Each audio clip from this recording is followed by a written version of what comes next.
Regret is inevitable.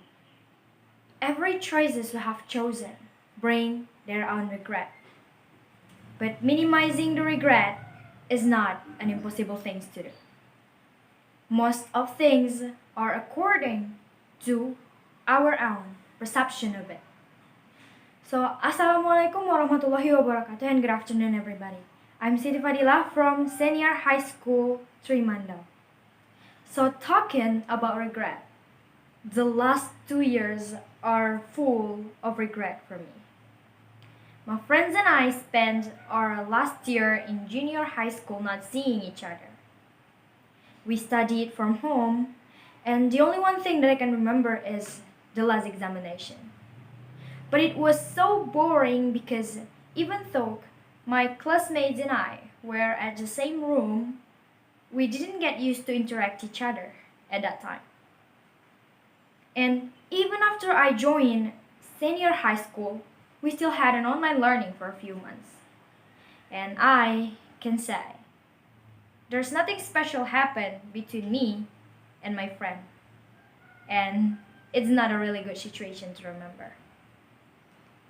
So, my dear honorable audiences, have you ever heard about lack of studying?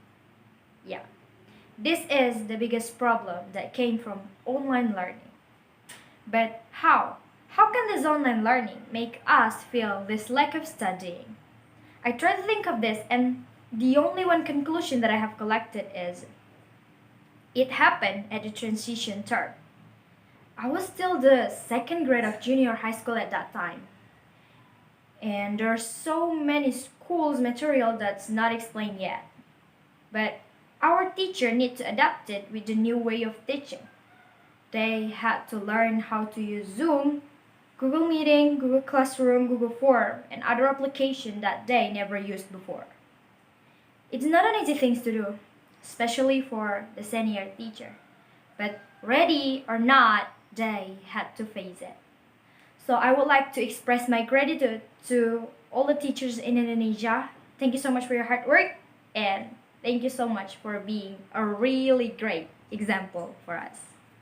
And not only that, as a student, I also can feel that I earned so many new soft skills because of this experience. Let's say the simple as this, I know how to use Zoom and Google Meeting right now.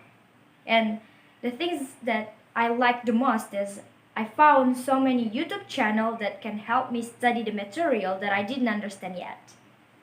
This experience made me can found so many new learning resources. Because at the end, in this kind of situation, we can blame nobody. So how? How can we change and solve this problem? We just have one way. Study harder.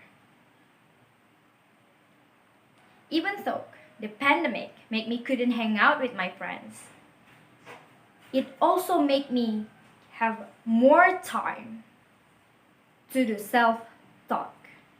Have you ever tried to do it? If never, you should do it. Self-talk is when you talk to yourself about your own condition. This habit made me can more focus on myself, changing my mindset and create who I am today. If someone give me a change to choose between repeating those days or changing it with my daily activities before the pandemic, sorry to say, but I would like to choose the first option. Past and future are related. In order for not having more and more regret, we need to catch up. It might be hard and tiring to study every single lesson that we didn't understand, but by just let it be what it is, we change nothing.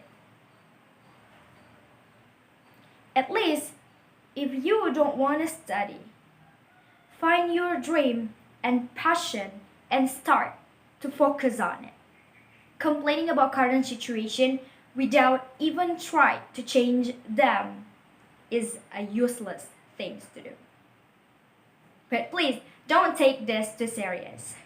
Enjoy the process because even a small step is still a progress. It's not about how far we can go through in a step. It's about not stopping after decide to do it. A tragedy can be whole and also a stepping stone. Which one will be yours? It is your choice. You take it as a whole and fall in it, or take it as a stepping stone that will make you stronger day by day. It is your choice. I forgot who, but I'm sure I heard someone mention this amazing quote. He said, the quote says, when you come out of the storm, you won't be the same person that walked into it. That's what the storm is all about. When you can control what's happening to you, control how you respond to it, that's where your power is. So, thank you so much for your attention, and I think that's all that I can deliver to all of you today. I hope this speech can be useful for us, and don't forget, we still have future to brighten up. Thank you so much for your attention, and Assalamualaikum warahmatullahi wabarakatuh.